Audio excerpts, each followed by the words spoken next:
The Congressional Budget Office says the U.S. deficit will be $1.5 trillion for this fiscal year. That runs from October to October. Andy Puzder joins me. Andy, how is it that with the economy expanding 3.3%, the unemployment rate is below 4%, and we're running a $1.5 trillion deficit? How can that be? Well, to state the over-obvious, we're spending way too much, but sure. We've got $870 billion that will be paid in interest on the debt this year.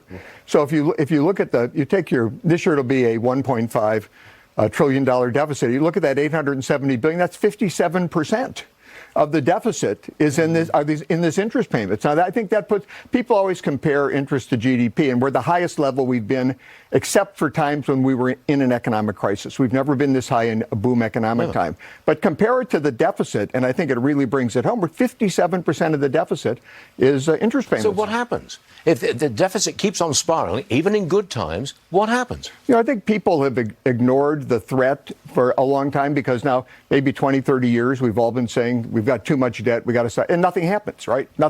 Are things different? They're not different. But I go back to Hemingway, who was asked, how did you go bankrupt? And he said, gradually, then suddenly. And I think what we're going to find is that if we don't address this issue, and it's difficult for Congress or the president to address it, the president, particularly a first-term president, because many of these programs are so popular. But a second-term president that was strong could address this issue, and somebody better address it quick, because it's a real death knell for the American economy. Okay, I'm going to move on to McDonald's. They're promising to focus on affordability this year. They've got a lot of heat because of their jacked up menu prices. For example, $18 for a Big Mac meal. How come it's $18 for a Big Mac meal? Has that got something to do with minimum wage? Well, yeah, it has a lot to do with minimum wage. It has a lot to do with the fact that you've got a lot of restaurants that are in metropolitan areas that no longer have the kind of people coming to the restaurant that they used to because people aren't going to work full time. I mean, there's a lot of things going on that came out of the pandemic, but the minimum wage is huge. And in California, you're going to see not only are restaurants shutting down, but more restaurants will shut down because people, when you start having a restaurant that isn't profitable, the thing you ask yourself is, do I lose more money if I keep it open, or do I lose more money if I close it? And if the answer is that you lose more money if you keep it on, you notice how I did that so smoothly? If you lose more money when you keep it on, when you keep it open, you're gonna close, right? If you used to run fast food chains. Yes.